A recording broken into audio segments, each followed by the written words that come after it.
Aloha kako. Thank you for joining us at Resources to Support Employees and Students. This is an introduction to Title IX, Student Conduct, DSSO, and the Ka'au Program for Student Mental Health and Wellness.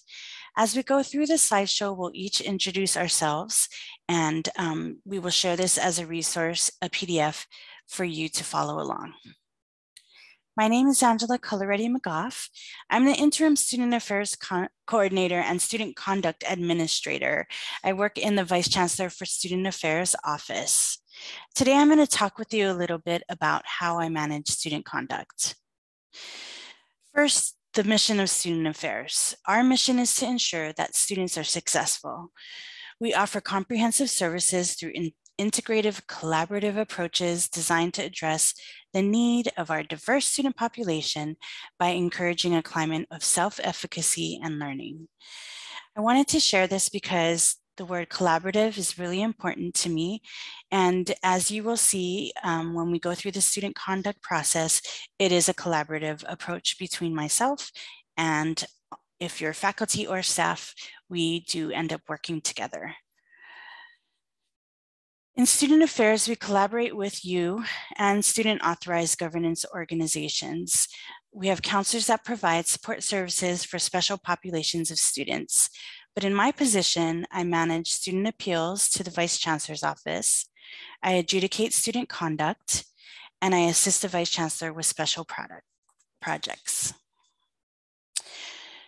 One of the most important forms you will be familiar with is referring a student of concern. On our campus, this incident report is called a student of concern, or SOC.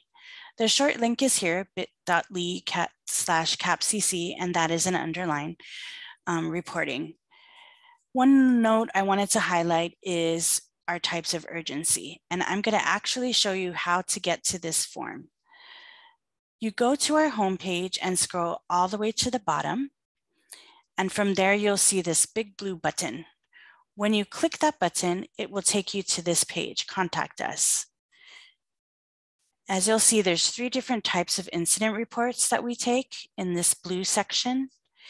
And the yellow section is where you can file a Title IX complaint. The Student of Concern report, when you click Contact Us, it will open up an incident reporting form. And I just want to read a little bit to you here, and you're welcome to put a test form in if you would like. If there's a situation where you have a level of crisis or you're not sure about whether you or another person is safe, don't wait to report it using this form. Please call campus security. That number is 808-734-9900. And I highly recommend that you add it to your cell phone just so it's there at, in your memory dial. You can also always call 911 and go from there. If you have a student who is in distress or if you yourself need some support, we always recommend Hawaii Cares, and I know the Ka'au program will go into resources a little bit for you. This form is for anyone to report a concern about a student or in some cases, a community member on our campus. If you see here, again, there is a separate reporting form for Title IX. You just put in your information as a reporter here, as much detail as you can. And here's where you would put information about the student you're concerned about, or if you don't know, you can put unknown if you don't know their name. All of these students of concern reports come to me. So it's important for me to know in detail what has occurred and your relationship to the individual. Check any or all behaviors that apply. And then the most important thing I wanted to show you is how you're hoping that this concern will be resolved. So here you can just say you need help, you need more guidance, or if there's something specific you're looking for as an outcome. Here there is urgency of the report. I'm sorry that I skipped over it, but going back to the background information, there's 3 areas. Normal means I'll respond to you on the next business day. Critical means that a text message gets sent to myself and the Vice Chancellor, and I typically respond immediately acknowledging receipt of the report. If it's a critical issue that I need to respond to in person, I will either call or get security to respond if I'm not physically able to. FYI is if this is a student of concern, but there's no action needed. Finally, once you submit your report, you can also make a copy for yourself, and that will be emailed to you. Most of my communication is done via email. Going back to the presentation, this is my contact information. My name again is Angela Coloretti-McGough, angela.coloretti-mcgough@hawaii.edu. And my direct line is 808-734-9549. I look forward to meeting you in person. And now I'm going to pass on the mic to my colleague, Deneen. Thank you so much, Angela. Again, my name is Deneen Kawamoto, and I'm the counselor in the Disability Support Services Office, also known as DSSO. I wanted to start off by just going over our mission statement for the program. And it's just that our institution, Kapi'olani Community College, is committed to a barrier-free campus. We want to ensure that students with disabilities have equal access to our programs, facilities, and activities. And then we do this by not discriminating against students with disabilities and providing academic adjustment. Important legislation to know about in higher ed is there's two things that we are kind of mandated by. The first is the Rehabilitation Act of 1973, which is a civil rights law that prohibits discrimination on the basis of a physical or mental disability. Sections 504 and 508. The 504 is that we ensure that we have equal access to programs, activities, and facilities for students with disabilities. And then 508 just ensures that our digital and electronic information is accessible to students with disabilities. The Americans with Disabilities Act, or the ADA, includes state and local governments, and we just need to ensure that we provide access, again, to our programs, facilities, and activities. And then the ADA Amendments Act of 2008 was an amendment that just broadened the definition of what could qualify as a disability and helped us streamline the determination of what kind of documentation we need to provide or verify a qualifying disability. So the difference between high school and college is that the students who attend college have to self-identify. So they need to make it known that they are a person with a disability and that they are requesting services. They do need to come through the Disability Support Services Office to receive formal accommodations. So if you are working with a student who discloses that they have a disability, then they need some help, please be sure to refer them to DSSO. And then these are just some resources that I wanted to share as employees of the UH system. I don't think I can click on that, right? Well, anyway, these are just resources that I think I will modify to put some links in. But these are things that you can click on and it'll give you step-by-step instructions on how to make your material accessible, either your PDFs or if you're creating a website. The Do It Universal Design and Education, it's just a link to another a site that provides a lot of information about how to create accessible information or how to design your curriculum in a way that anyone could benefit from. The CAPCC Fundamentals of Digital Accessibility, this is kind of a self-paced program designed by our instructional designers, and you can actually get access to this program and learn how to create accessible documents.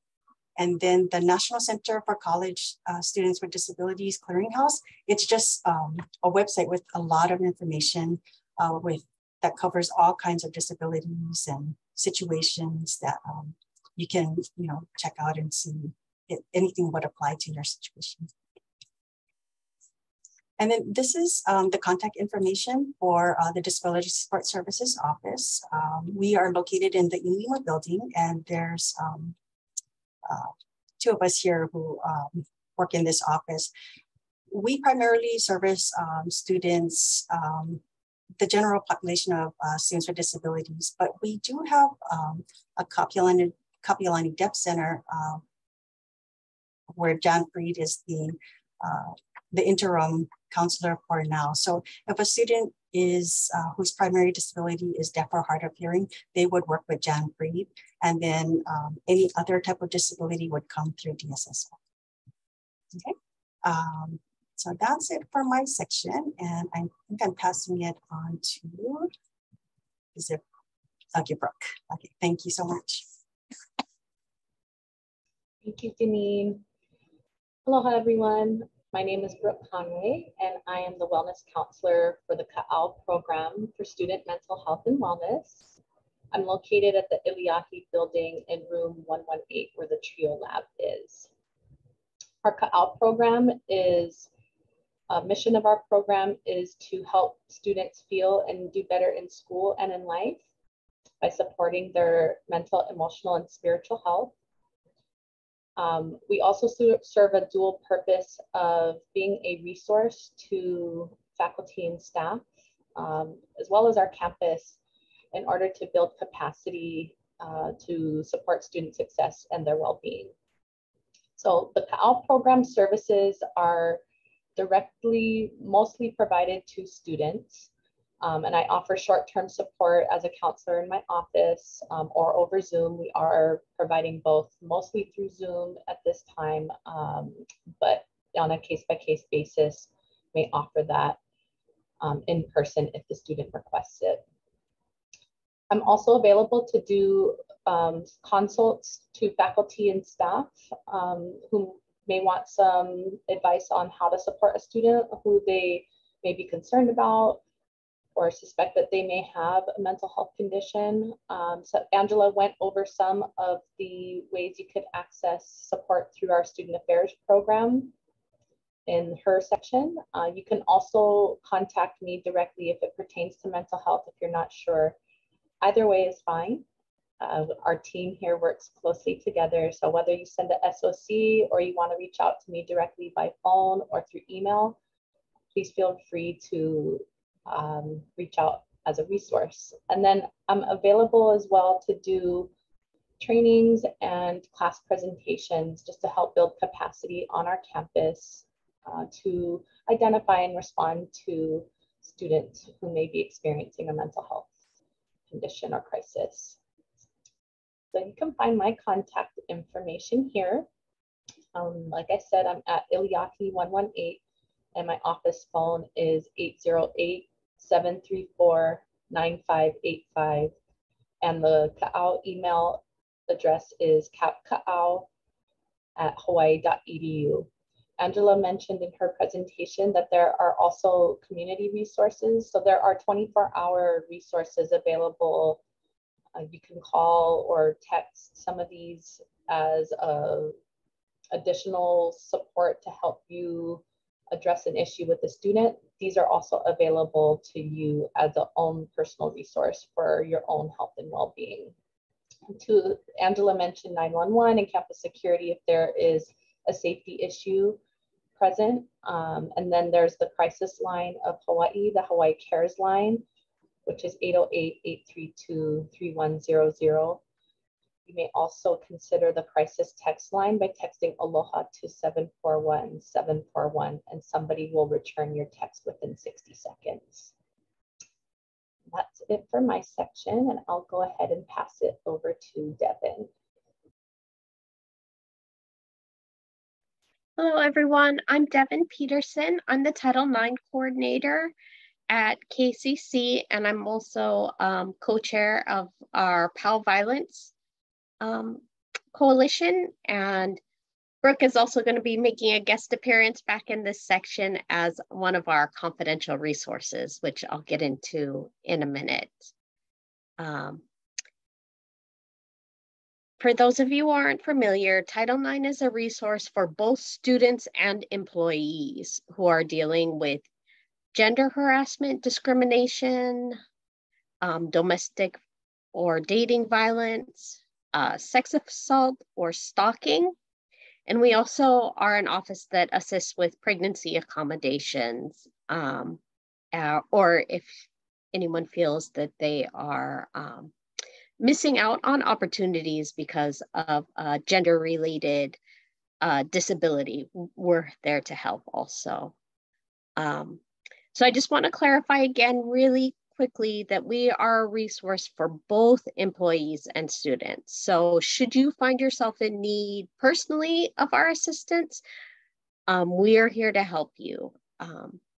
The Title IX coordinators on our campus are myself, and then we have two deputy Title IX coordinators. Brandon Chun is the deputy coordinator for students, and Darsh Dave is our deputy coordinator for employees. One thing that I need to make really clear to everyone is that if you're an employee at KCC, there's a high likelihood that you are also a responsible employee, which means that you are a mandatory reporter for Title IX. So if a student discloses to you that they are involved in a Title IX situation covering any of the information we discussed on the previous page, you have to let me know within 3 days.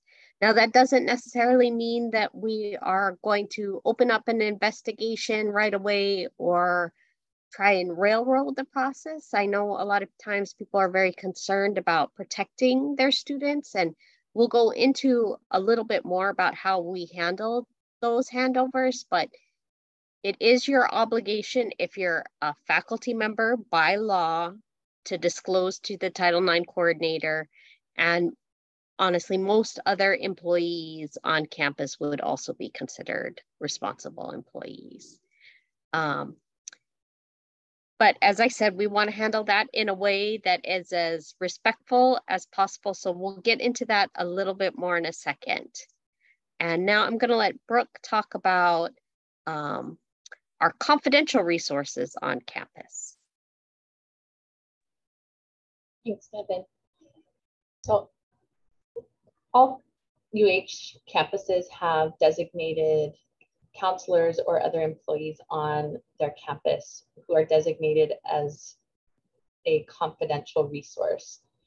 And this means that students who would like to talk to somebody but may not necessarily be ready to go through some of the reporting steps that Devin just mentioned can talk to somebody about their options, what their rights are, and just to provide general support for what they may be experiencing.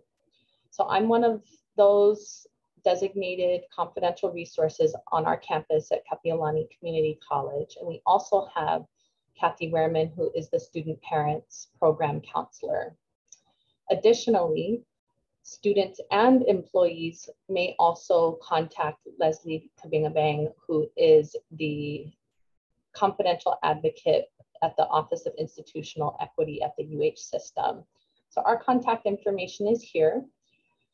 For our campus specifically, if you would like to consult again about a student and you want to perhaps talk to me and or Kathy, please feel free to email our direct email addresses. So we have both our direct email addresses here. So I'm bconway@hawaii.edu, and then Kathy is cwehrman@hawaii.edu.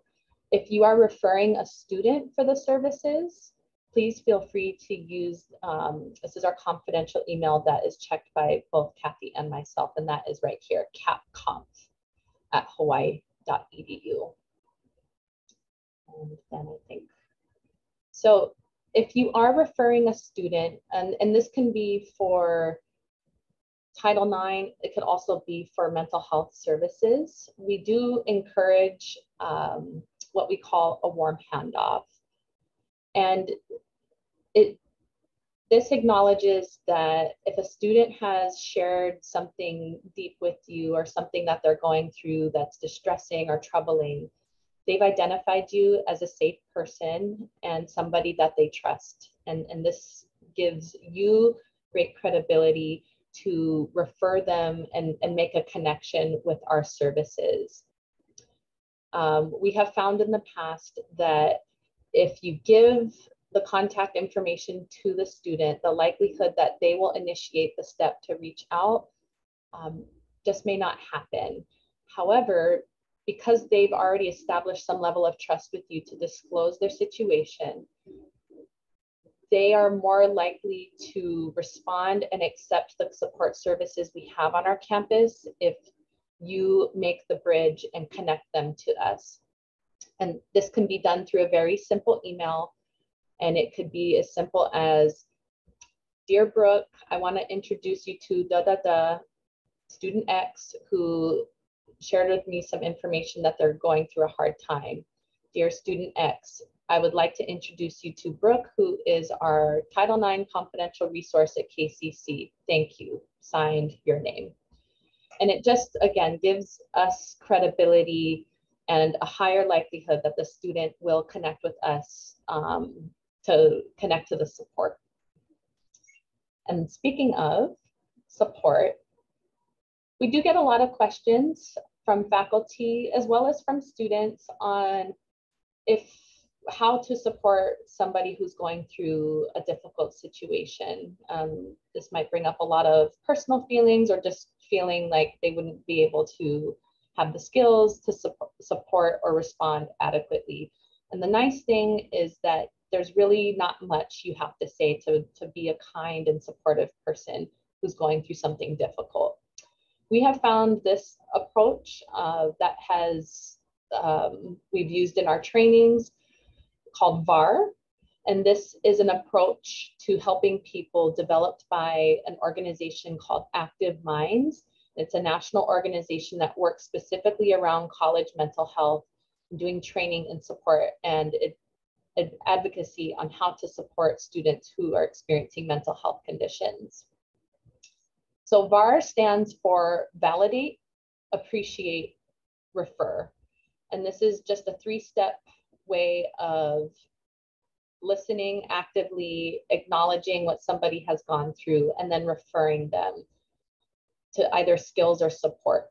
So validate is really just validating what the person is telling you and their feelings. And validate can sound something like, "That sounds really difficult. I'm so sorry that you're going through this right now. I hear you." Appreciate is really appreciating the amount of courage that it takes to disclose something so personal and so there's a lot of fear around disclosure. So just appreciating that courage by saying something like, "Thank you for sharing. You're not alone. I'm here to support you."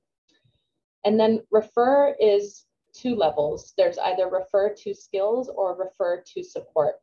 So this is a little bit different for faculty because if a student does disclose some of the conditions mentioned by Devin, you will have to report that to her office. But for referred services that you're referring just to support the student, you may consider referring them to skills that have helped you or perhaps somebody you know that went through something similar in the past, something to take care of themselves, and referring them to the support. So refer may sound something like, "I think it might be helpful to talk to someone. May I please refer you to our campus wellness counselor? I can send an email to make an introduction." So VAR. And I think I'm going to pass it back now to Devin, who's going to go over other ways our campus is supporting a culture of care and respect.